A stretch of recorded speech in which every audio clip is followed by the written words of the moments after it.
Good morning all of you विद्यार्थियों। आज हम एक्सरसाइज 3.2 प्रश्न संख्या 5, 6, 7 पे डिस्कस करेंगे। और इससे पहले के 4 सम हम एक वीडियो में कर चुके हैं, लेकिन ये नेक्स्ट वीडियो हम बनाना भूल गए थे और इससे आगे की एक्सरसाइज 3.3, 3.4 को कंप्लीट किया। जब मैंने वीडियो को ओपन करके देखा तो मैं यहाँ तो प्रश्न संख्या 4 तक ही करवाए गए, 5, 6, 7 रहते हैं, तो आज हम इन पे डिस्कस करते हैं। और ना ही आप में से किसी विद्यार्थी ने कमेंट किया भी सर ये वीडियो आपने अपलोड नहीं किया। तो देखिए प्रश्न संख्या 5, half the perimeter of a rectangular garden. भी कोई रेक्टेंगुलर गार्डन है, उसका half perimeter whose length is 4 metre more than its breadth, यानी इसकी लेंथ है वो ब्रेथ से 5 मीटर ज़्यादा है, इज 36 मीटर। इसका मतलब ये हाफ पैरामीटर दिया है। पहले हाफ पैरामीटर की चर्चा थी, ये 36 मीटर है और उसकी लेंथ है वो ब्रेथ से 4 मीटर अधिक है। Find the dimension of the garden, garden की डायमेंशन ज्ञात करनी है, यानी लेंथ और ब्रेथ ज्ञात करनी है, जो दोनों ही हम मान लेंगे विद्यार्थियों एक्स और वाई। जैसे देखिए कैसे करेंगे, जैसे इसके अंदर हमने मान लिया let the length of rectangular garden x metre, let the breadth of rectangular garden y metre. अब पहला केस इसने कहा था कि उसकी लेंथ है वो ब्रेथ से 4 मीटर ज़्यादा है, तो हमने लेंथ में से ब्रेथ को घटाया, इक्वल टू 4, इक्वेशन 1 आ गई। दूसरा हाफ पैरामीटर दिया था विद्यार्थियों, पैरामीटर होता था 2 इंटू में लेंथ प्लस ब्रेथ, हाफ करेंगे तो बाई 2, यानी लेंथ प्लस ब्रेथ दिया हुआ है, तो हमने length plus breadth equal to 36 लिया। और फिर इसको सोल्व कैसे करेंगे, देखिए सोल्व करने के लिए इसमें कोई मेथड मेंशन नहीं किया गया है, तो हम एलिमिनेशन मेथड से सोल्व कर लेते हैं। यहाँ पे x का भी कोफिशिएंट सेम है, y का भी सेम है, तो यहाँ ऐड भी कर सकते हैं और सब्ट्रैक्ट भी कर सकते हैं। तो हमने फ्रॉम 1 - 2 एक में से 2 घटाया, इसका निशान चेंज, इसका निशान चेंज, इसका निशान चेंज, ये कैंसिल हो जाएगा। -1 और -1, माइनस का 2y, 36 में से 4 जाएगा माइनस का 32, माइनस से माइनस कैंसिल, ये 2 मल्टीप्लाई था, इधर जाके डिवाइड करेंगे 32/2, यानी y इक्वल टू 16 आ जाएगा। और y इक्वल टू 16 विद्यार्थियों हम इक्वेशन 1 या 2 किसी में भी पुट कर सकते हैं, या हमने 1 में पुट किया है, 1 में पुट किया है। तो देखिए x या y दिया हुआ था, y की जगह 16 रख दिया इक्वल टू 4, और ये इधर जाके प्लस होगा तो 4 + 16 यानी 20 आ जाएगा। और जो x और y मान के चले थे उसका मान हमें मिल गया। Length of rectangular garden 20 metre और breadth of rectangular garden 16 metre होगा विद्यार्थियों। इसके बाद प्रश्न संख्या 6 पे डिस्कस करेंगे। 6 के अंदर हमें क्या दिया हुआ है, प्रश्न संख्या 6 में हमें ये दिया है इसने कि एक इक्वेशन लिखना है, पेयर ऑफ इक्वेशन, जिसके अंदर एक इक्वेशन तो दी हुई है, गिवन द लीनियर इक्वेशन ये दी हुई है, राइट अनदर लीनियर इक्वेशन, एक दूसरी लीनियर इक्वेशन लिखनी है 2 वेरिएबल में, सच दैट वो इस कंडीशन को सेटिस्फाई करे। तो कैसे करेंगे, एक तो intersecting line, parallel line, coincident line. तो इसको ऐसे करेंगे विद्यार्थियों, देखिए कि हमें जैसे ये सम दिया हुआ है, गिवन इक्वेशन ये दी हुई है,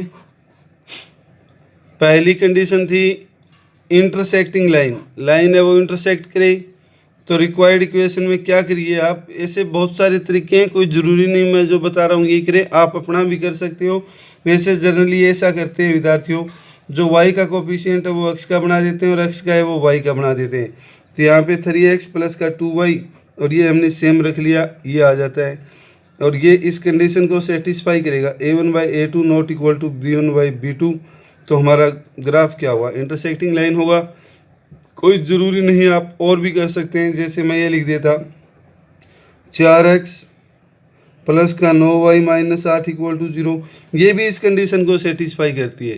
तो ऐसे बहुत सारे आंसर हैं, लेकिन मैंने सीधा बताया y वाला कोफिशिएंट x का ले लें और x वाला y का, तो भी आपका आंसर सही होगा। दूसरा था आपका पैरेलल लाइन। पैरेलल लाइन के लिए विद्यार्थियों ये कंडीशन होती है a1/a2 equal to b1/b2 not equal to c1/c2।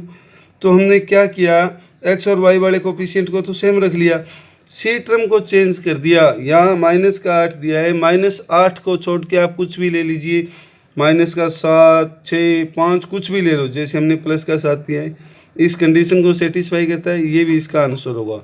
इसी तरह इसके भी बहुत सारी इक्वेशन हो सकती है। इसके बाद था कोइंसिडेंट लाइन। कोइंसिडेंट लाइन के अंदर ये कंडीशन होती है विद्यार्थियों, A1/A2 B1/B2 equal to C1/C2। ये कंडीशन बनाने के लिए जो इक्वेशन हमें दी है, इस इक्वेशन को किसी भी एक वेरिएबल, किसी भी एक कांस्टेंट टर्म से मल्टीप्लाई कर दो, 2 से 3 से 4 से, सब आंसर सही होंगे। जैसे हमने इसको 4 से मल्टीप्लाई करके लिखा है तो ये इक्वेशन होगी। इस तरह से आपका प्रश्न संख्या 6 भी कंप्लीट होता है। इसके बाद प्रश्न संख्या 7 में क्या दिया है विद्यार्थियों, 7 में ये कहता है draw the graph of the equation. इन इक्वेशन का ग्राफ ड्रा करना है। Determine the coordinate of the vertex of triangle formed by this line and the X axis. जो इन लाइन का ग्राफ होगा वो और एक्स एक्सिस के साथ जो ट्रायंगल बनेगी ना, उसके हमें वर्टेक्स के कोऑर्डिनेट राइट करना है। And shaded the triangular region, और जो ट्रायंगुलर का रीजन बना है उसको हमें शेडिड करना है। तो हम कैसे करेंगे, देखिए इसके अंदर ही ये इक्वेशन दी हुई है विद्यार्थियों आपको। इस इक्वेशन में क्या करेंगे, जैसे ये इक्वेशन 1 होगी हमारी, यहाँ से x को इधर रखा, ये y इधर जाके ऐड हो जाएगा। जैसे पहले टेबल बनाते थे उसी तरह से y इक्वल टू 0 रखा, -1 प्लस का 0, -1 आ जाएगा तो x इक्वल टू -1। फिर हमने y इक्वल टू 1 रख दिया, कोई ज़रूरी नहीं जो मन करे वो रख दीजिए, लेकिन हमने 1 रखा तो -1 प्लस का 1 ये 0 हो जाता है। फिर ये टेबल बन गई, यानी यहाँ पे हमने x का मान, y का मान 0 रखा तो x -1 आया था, y 1 रखा तो ये 0 आया था। इसी तरह से इक्वेशन 2 को लिया हमने, 2 आपको ये दी हुई है, ये इधर जाके माइनस होगा, ये मल्टीप्लाई में था, अगले स्टेप में डिवाइड होगा। विद्यार्थियों सबसे पहले हमने 0 रख दिया, ये पूरा 0 ही होगा, 12/3 यानी 4 आ जाएगा। फिर हम 1 रखें तो विद्यार्थियों 2 एकम 2 यानी 12 - 2 10 आता है, 10/3 मान पॉइंटों में आएगा तो हम अवॉइड करेंगे, यानी पॉसिबिलिटी ये रहे कि हम पॉइंटों में ना लें। फिर 2 लिया, 2 दूनी 4, 12 में से 4 जाएगा 8/3, ये भी बात नहीं बनेगी। 3 लेते हैं विद्यार्थियों तो 2 3 6, 12 में से 6 जाएगा, 6 आ जाएगा, 6/3 2 आ जाएगा।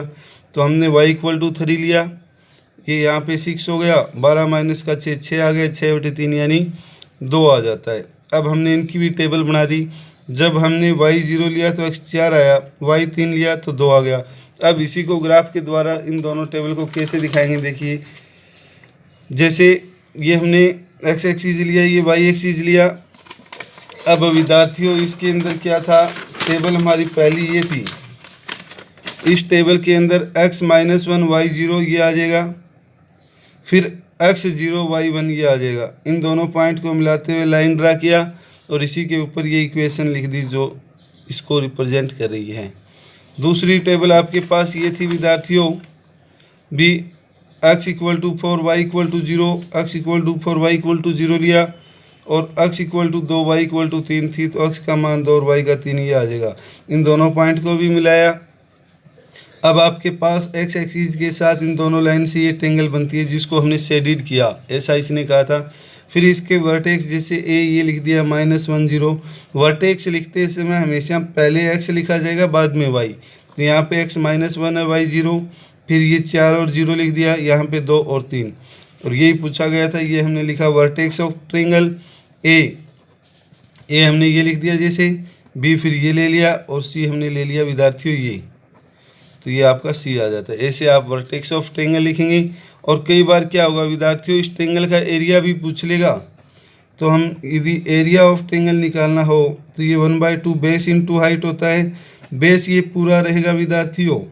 अब मैं पूछूं इसकी लेंथ क्या होगी, तो मोस्टली विद्यार्थी ये कहेंगे कि प्लस का 4 और माइनस का 1 3 रहेगी, जबकि ये टोटली गलत है विद्यार्थियों, क्योंकि हम कोई चीज़ की लेंथ होते हैं वो कैसे मापते हैं। जैसे स्केल से देखिए, यदि हम स्केल से मापते हैं यहाँ से यहाँ तक की दूरी कितनी होती है, 5 यूनिट होती है ना, तो ये जुड़ेगी। जब भी कोई चीज़ की लेंथ निकालें प्लस हो या माइनस वो पूरी जुड़ती है। तो यहाँ पे ये 1 यहाँ हो गया और 4 यहाँ, यानी 5 होती है।